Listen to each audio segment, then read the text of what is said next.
Hi, this is John Zinsser. I'm with my daughter Charlotte Zinsser. We have traveled to Noho. Do you know what that stands for, Charlotte? North of Houston. Yeah, it's like Soho, except it's Noho. And we're on Great Jones Street, where we're going to go to the Eric Firestone Loft. Eric Firestone is a art dealer who has a space here in the city, also in East Hampton, where he's well known. Great Jones Street, Charlotte, is where Jean-Michel Basquiat lived. So we're at 4 Great Jones Street, and there's a huge staircase. Can you show? It's like climbing Mount Everest. We got to get up that Eric Firestone Loft to see the Wendy White show. Yeah. Wendy White is an up-and-coming abstract painter. She lives and works on the Lower East Side of New York, not far from here. She quotes an awful lot of painting references from post-war American painting, abstract expressionism, pop, minimalism, and her work is filled with logos and references to products and the way people experience skate culture and consumer culture. This show is called Santa Cruz, named after a skateboard company from California in the 1970s, back when I was involved in that scene. So Charlotte, I wanted to be back far enough to see, you can see there's a pendant Santa Cruz hanging down, and there's also colored netting over this. The painting is like an atmospheric, I guess you would call it color field, although it's kind of smoky. How do you think the paint is applied there, Charlotte? It looks like spray paint, kind of going along with like the urban theme. It looks like it's kind of like white spray paint, black spray paint. With the black, I guess it would be like heavier in some areas. Yeah, so it's definitely got like kind of the graffiti vibe, but it's also like cinematic a little bit, like a background in a film, and we're going to see that in some of the other ones. That netting adds a kind of physicality and tactility and is lying over the picture plane. It's a kind of linear element, like you could think of it as a kind of surrogate for brushstroke. So Charlotte, what does this look like to you?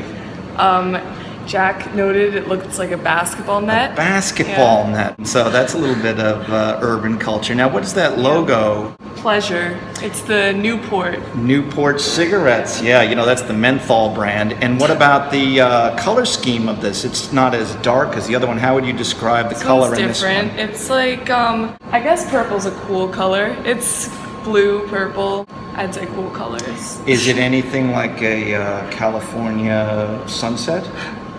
I could see that. With a slight toxic overlay. Yes. There are some lines of black. Mm-hmm. Yeah. Jet trails, we call those. Yeah. Now, what is this? Okay, so I think that this is on a video game when you have lives. This is what they look like. You have 3 lives and it's like across the top of the screen. This is the logo they use. Okay. Now, as far as the medium goes, is this a sculpture? I'd say so. It's hanging. It's 3-dimensional. Uh-huh. Those are good criteria for sculpture. It's slightly reflective. It's probably cut out with like a laser lathe process or something. And what is the shape? It's a heart. I was saying it's the lives. So on when like you're the video game. when you live, you love? Sure. Now, Charlotte, we're down low. Why is that? This cloud is suspended fairly far from the ceiling. Just down by the floor, so it's a low cloud. And what are these things descending from it? Those would suggest rain. Precipitation? Yes. Now, what is this, a weather app, or does it have some other symbolic meaning?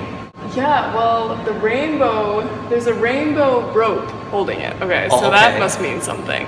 That is hope and idealism of the 1970s California dream, transplanted into the current urban milieu. The milieu. Yes, the milieu. Charlotte, this is one of the larger paintings, and it has this kind of sculptural overlay that's a secondary plane in front of the primary plane. Yeah. And what do you call it when color looks like that? A gradient. Gradient.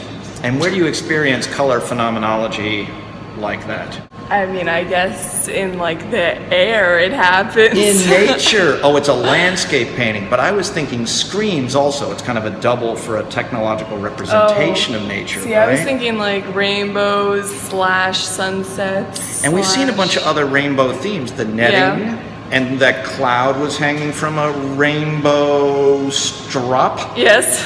What do you think it means? I don't know, it could mean any number of things. It could have something to do with the LGBT community. It could have to do with just like hope in general. That's like a rainbow theme. Or the pot of gold.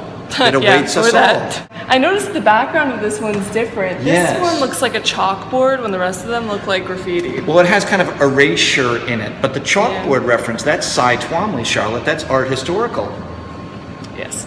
One thing we noticed was that there are these decals, and sometimes they're down low by the floorboard, sometimes they're on the painting, sometimes they're adjoining the painting. So the question is sort of like, do they come out of the paintings, or is it some kind of iconography that moves from the painting to the wall? Or is it like something where perhaps you could like press an emoji and something would happen, where the painting would kind of actualize itself in another dimension? They seem to have narrative content. For example, the heart is crying, the cloud is raining. It's a kind of repeated motif that moves from inside the paintings into the social environment of the gallery. So we're just going to kind of try to move through this one horizontal format, large-scale painting. There are a couple of things hanging here. What is this, Chuck? That is a gradient object. A gradient object hanging from the top stretcher bar gravitationally, and it's sort of like a paddle or a bowling pin or something. Yeah. And what is this, Charlotte? That's a squashed can. A squashed can. With stickers on it. Yes, previously we thought it was an Arizona can. It's some kind of drink can, but there's also an aerosol can there. It might be spray paint. It's definitely a spray paint can, actually. See? Okay, so that denotes the action or the medium itself, right? Yeah. Now you've got this kind of reverse brush stroke, which then seems to spell something out. Yeah. Is it an L-O-V-E? No. Is it a R? And then these are kind of the precipitation raindrops, but also maybe teardrops. Here you have the action of abstract expressionism in the kind of drippings and reverse accumulations. Moving over here, thanks for the kick. This is what we wanted to show. This is a snowboarder, so maybe that's the Santa Cruz reference. Not skateboarding, but snowboarding. Yeah.